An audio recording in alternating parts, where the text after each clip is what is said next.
رحمت کائنات صلی اللہ علیہ وسلم کے صحابی حضرت عبداللہ ابن عباس ہیں، مسجد نبوی میں اعتکاف بیٹھے ہیں۔ اللہ ہم سب کو مسجد نبوی کی زیارت نصیب فرمائے۔ یا اللہ جو بلند آواز سے کہیں ہم سب کو نصیب فرما۔ اللہ ہم سب کو اپنے پیارے گھر بیت اللہ کی، اپنے محبوب کی مسجد نبوی کی زیارت نصیب فرمائے۔ اعتکاف بیٹھے ہوئے کون؟ حضور پاک کے چچا کے بیٹے جنہیں مفسر قرآن کہا جاتا ہے، سب سے پہلے قرآن کی تفسیر لکھنے والے صحابی۔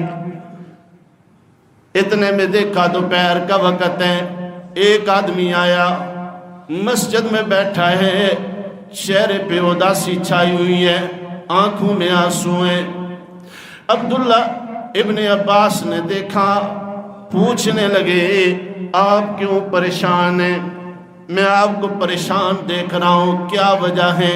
کیوں آپ کے چہرے پہ اداسی ہیں؟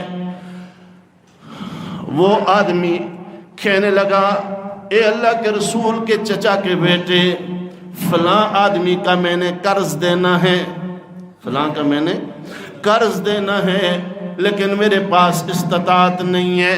میں نے اس سے وعدہ تو کیا تھا لیکن کسی وجہ سے میرے پاس پیسے نہیں آ سکے، میں قرض دینے کی پوزیشن میں نہیں ہوں، اس لیے پریشان ہوں۔ حضرت عبداللہ ابن عباس فرمانے لگے کیا میں تیری سفارش کروں جا کے اس سے، تاکہ وہ تیرے ساتھ نرمی والا معاملہ کرے، آسانی والا معاملہ کرے؟ حضرت عبداللہ ابن عباس رضی اللہ تعالیٰ عنہ کے سامنے وہ آدمی کہنے لگا جو پریشان آل آیا تھا، کہنے لگا جیسے آپ کی مرضی۔ حضرت عبداللہ ابن عباس نے اس کا ہاتھ پکڑا، پکڑ کے مسجد نبوی سے باہر نکلنے لگے۔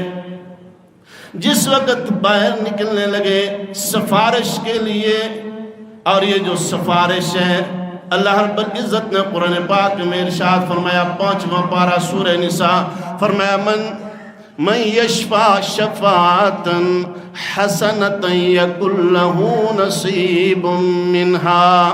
فرمایا جس بندے نے نیک کام کی سفارش کی، جائز کام کی سفارش کی، اس کو ایسے ہی نیکی ملے گی، اجر ملے گا، اس کو بھی ایسے ہی ثواب ملے گا جس طرح نیک کام کرنے والے کو ثواب ملتا ہے۔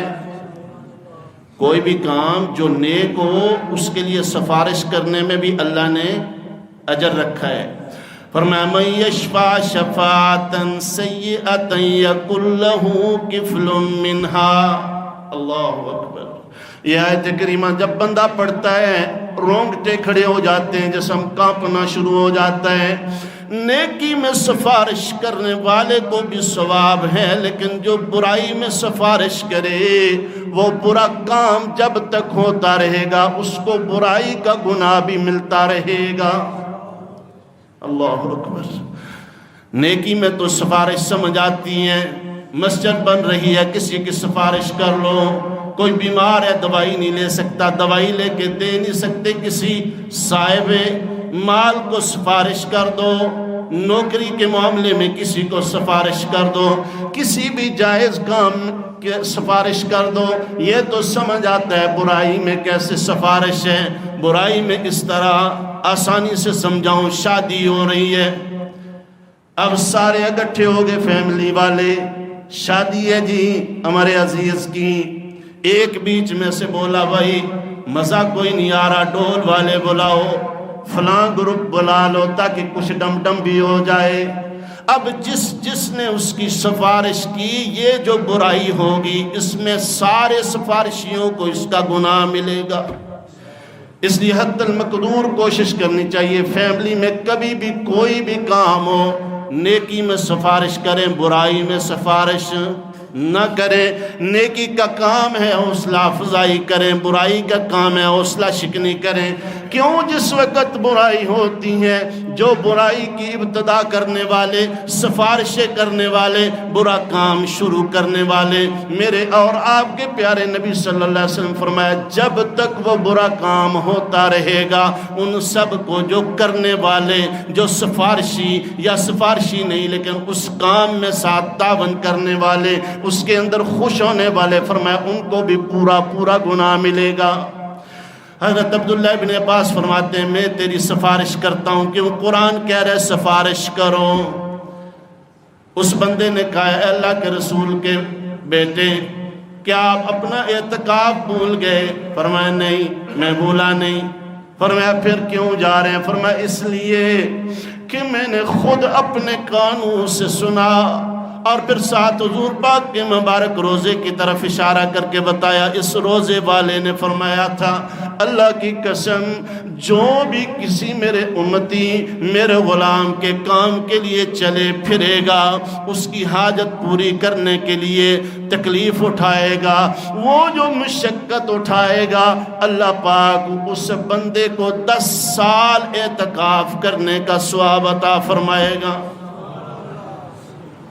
فرمایا تمہیں پتہ ہے ایک دن کا اعتکاف اس کی فضیلت یہ ہے میرے اور تیرے پیارے نبی نے فرمایا جو بندہ ایک دن کا اعتکاف کرتا ہے اللہ اس بندے کی اور دوزخ کے درمیان 3 خندقیں حائل فرما دیتے ہیں.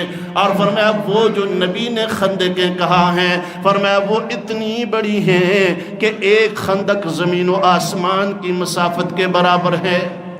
اور حدیث میں آتا ہے کہ زمین و آسمان کی جو مسافت ہے 500 سال کا سفر ہے. گویا جو بندہ کسی بندے کی حاجت روائی کے لیے چلتا پھرتا ہے اگر ایک دن کا اعتکاف بھی اس کو مل جائے تو گویا 1500 سال کے سفر کی مسافت وہ جہنم سے دور ہو جاتا ہے. کتنا آسان کام ہے. تو فرمایا اس لیے میں تیری سفارش کرنا چاہتا ہوں. اب حضرت عبداللہ ابن عباس گئے اس بندے سے سفارش کی اور ساتھ فرمانے لگے ارے تو نے قرآن پڑھا ہے. اللہ فرماتے وَإِن كَانَ ذُو عُسْرَةٍ فَنَظِرَةٌ إِلَىٰ مَيْسَرَةٍ جو بندہ تم سے قرض لے لیتا ہے اگر دینے کی استطاعت نہیں رکھتا تو اسے مہلت دو اور اگر تم مہلت دینے سے تھوڑا سا آگے بڑھ جاؤ.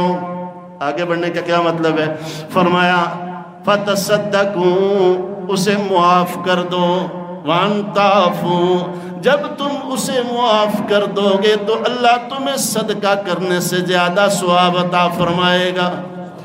اب انہوں نے تھوڑی سی کوشش کی تھوڑی سی محنت کی. اس بندے نے کہا اے اللہ کے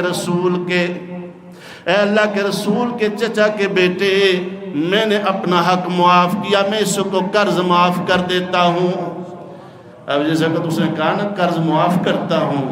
حضرت عبداللہ ابن عباس فرمانے لگے اللہ تجھ پہ رحم کرے میں نے خود نبی پاک صلی اللہ علیہ وسلم سے سنا جو زمین والوں پہ رحم کرتا ہے اللہ آسمان والا ان پہ رحم کرتا ہے. اور پھر میں نے اپنے محبوب سے سنا جو بندہ کسی کو معاف کرتا ہے کائنات کا رب اسے معاف کر دیتا ہے. اور میں تیرے لیے دعا کرتا ہوں اللہ تجھ پہ رحم بھی فرمائے اللہ تجھے معاف بھی کر دے. پھر اسی طرح حضور نبی رحمت صلی اللہ علیہ وسلم کے صحابی ہیں